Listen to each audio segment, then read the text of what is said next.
করতে হবে, বিজেপির কাজ করে দেশের অবগত করতে হবে। আপনি তুমি মাপতেছেন, খুঁটি কাটতেছেন, আমি জানলাম না।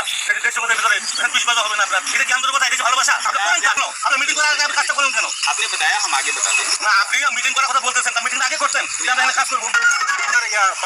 দাদা, আপনি তো বাংলা জানেন না? যদি আপনারা কাজ করেন, আমাদের আগে বলা দরকার ছিল যে আমরা এখানে একটা কাজ করতে যাচ্ছি। আপনি কাজ করবেন না ভাই। আমাদের ডকুমেন্ট লাগবে, সাজা কথা বলতেছেন লাগবে, কেটে লাগবে।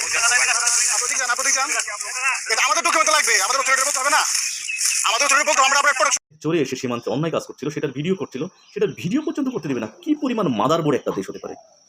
চালনায় চুলনায় নিধিরাম সর্দার 90% রিজিয়ন ইন্ডিয়ার, যেখানে বাংলাদেশের চেয়ে আন্ডার ডেভেলপ, তারা করে আমাদের সাথে খবরদারি। লালমনিরহাটে নোম্যান্স ল্যান্ডের কোল ঘেঁষে ভারত যে অন্যায় সীমান্তে কাঁটাতারে ব্যাডের খুঁটি কাটতেছিল, এর জন্য বাংলাদেশ মিডিয়ার যে স্টেপগুলো দেখানোর উদ্দেশ্যও যদি নিয়ে থাকে, এর জন্য চালাই স্যালুট। পৃথিবীতে যত সীমান্ত হত্যা হয়েছে, সবচেয়ে বেশি যে সীমান্ত হত্যায় যে দেশটা করছে সেটা হচ্ছে এই সন্ত্রাসী দেশ ভারত। 4 দেশের সাথে ভারতের বর্ডার আছে, 4 ধরনের নীতি অবলম্বন করে। বাংলাদেশের সাথে যেই বর্ডারটা আছে সেটা শুট টু কিল, অর্থাৎ দেখা মাত্র গুলি করতে হবে। পাকিস্তানের সাথে যেটা নীতি আছে, পাকিস্তান যদি গুলি করে তবেই হচ্ছে ভারত গুলি করবে। আর চায়নার সাথে যেই নীতি আছে, যে চায়নার সেনাবাহিনী দেখার সাথে সাথে পালাও নীতি। আমরা যদি অস্ত্রে শস্ত্রে চরমভাবে মাথা উঁচু করে দাঁড়াতে না পারি, আগামী 5, 10, 15 বা 50 বছরের মধ্যে ভারত সিকিম এবং হায়দ্রাবাদের মধ্যে পুরো আমাদের গিলে খাবে।